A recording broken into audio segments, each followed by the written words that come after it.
Bonjour et bienvenue pour ce nouveau tutoriel consacré aujourd'hui à la récupération des données qui ont été sauvegardées de manière automatique sur Windows 10.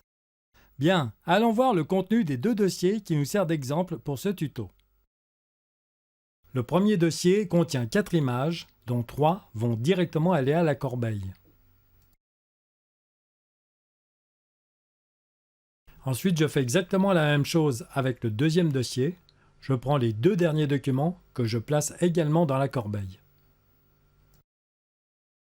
Et maintenant, nous allons vider la corbeille pour nous assurer que la suppression sera bel et bien définitive.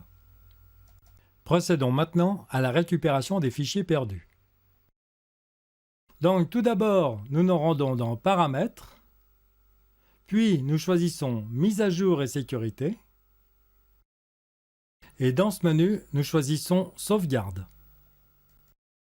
Et dans cette page Sauvegarde, nous pouvons cliquer maintenant sur le lien Plus d'options. Et tout en bas de cette page, nous allons trouver ici Restaurer les fichiers à partir d'une sauvegarde en cours. Et nous cliquons sur ce lien. Nous voici maintenant en présence de tous les dossiers dont les fichiers sont sauvegardés.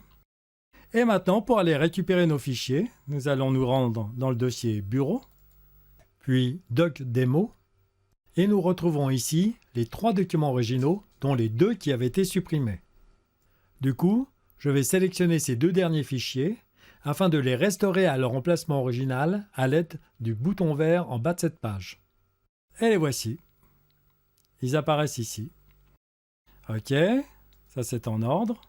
Maintenant, je reviens sur ce dossier. Je choisis maintenant Image démo. Et ici, nous retrouvons nos 4 images, dont les 3 qui avaient été perdues. Et tout comme le dossier précédent, nous allons pouvoir restaurer les 3 derniers fichiers à l'aide du bouton en bas de la page. Et ça y est, c'est fait. Elles sont bien revenues dans notre dossier initial. Voilà, maintenant ça, on peut fermer. On peut tout fermer. Et là, si on vérifie bien dans nos dossiers initiaux, nous avons nos 4 images d'une part et nos 3 documents d'autre part. Et nous voici arrivés au terme de ce tutoriel consacré à la récupération des données sous Windows 10 et j'espère vous retrouver bientôt pour de nouvelles vidéos.